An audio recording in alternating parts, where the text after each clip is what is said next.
Coucou à tous mes normaux.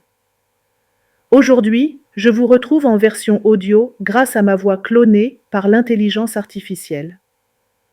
En ce 7 juillet 2025, je suis honorée de me plonger avec vous dans cette nouvelle expérience.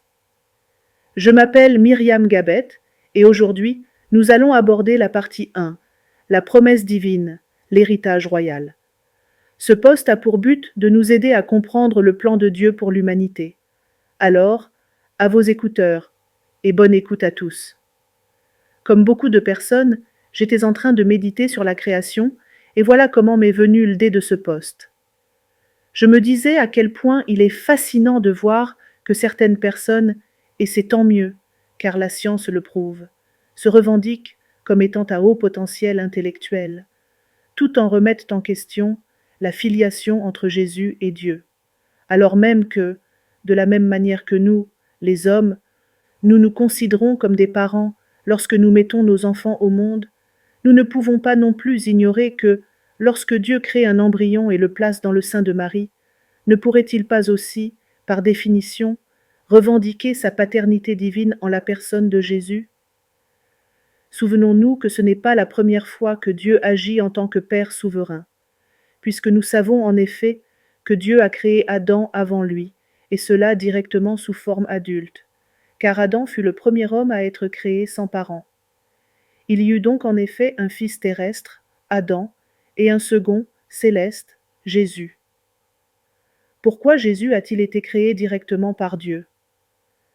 C'est pour qu'il n'hérite pas du péché originel d'Adam, ce qui aurait été le cas s'il l'avait naître de façon naturelle. Et Dieu a fait ce choix, d'une part, pour que Jésus ne partage avec Marie aucun héritage génétique, afin que sa naissance soit en tout point pure, car Dieu ne peut rien créer d'impur, d'autre part pour qu'il grandisse entre deux parents, selon ses valeurs, et enfin, en faisant de Marie sa mère porteuse, Dieu fait de Jésus le Jésus de tous. Toutefois, Jésus appartient à la lignée par alliance, car Joseph, son père adoptif, descend d'Abraham, le père d'une multitude de nations, et c'est par cette promesse qui s'accomplit à travers la naissance de Jésus. Nous y reviendrons plus tard. En somme, Abraham avait la couleur de peau qu'il avait, mais si Dieu avait trouvé la même fidélité à ce moment-là chez un Maghrébin, un Chinois, un Indien ou un Noir, Jésus serait de l'une de ses origines et demeurerait pour autant le Jésus existant pour tous.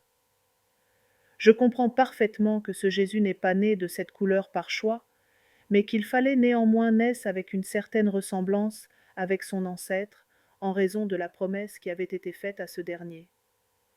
Jésus n'a fait acceptation de personne, il a donné sa vie pour l'humanité tout entière, afin de réparer dans un premier temps l'offense du premier Adam envers Dieu, et dans un deuxième temps, pour nous la pardonner. En effet, comme nous le savons, par un seul homme, le péché est entré, et par le péché, la mort. À combien plus forte raison Dieu a-t-il voulu que, par un autre, le péché soit ôté, et que la vie éternelle auprès de lui soit redonnée. Par-dessus tout, il nous a aimés en donnant aussi son Fils. Ce plan de salut divin a permis à celui qui se nomme Jésus, lui seul, de naître comme naît tout homme, et de mourir comme meurt tout homme, à la différence qu'il n'avait en lui aucun péché. Il est mort non pour lui-même, mais pour le pécheur. En revêtant pleinement la condition humaine, Dieu a voulu montrer aux hommes que, fait de chair et de sang, il a connu l'expérience humaine dans toute sa réalité. Il a été tenté en toutes choses, afin de prouver qu'aucune tentation n'est plus forte pour ceux qui sont en lui et à lui. Dieu a voulu que, par sa mort, il détruise celui qui détenait la puissance de la mort, c'est-à-dire le diable, et que, par sa résurrection, il ouvre le chemin de la vie éternelle. Dans Colossiens 2, verset 14, il est écrit « Il a effacé l'acte d'Adam, dont les ordonnances nous condamnaient et qui subsistait contre nous. Il l'a ôté en le clouant à la croix. En effet, par la seule offense et la seule désobéissance, le péché est entré dans le monde.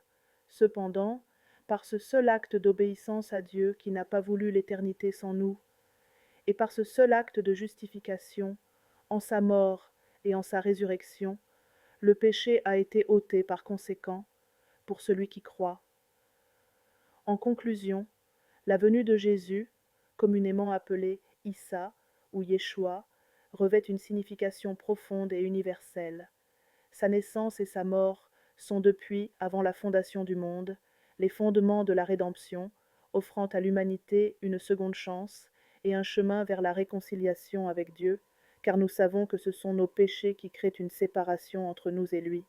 Ainsi, peu importe ton origine, invoque-le, et il répondra si tu choisis de l'accepter aujourd'hui dans ton cœur.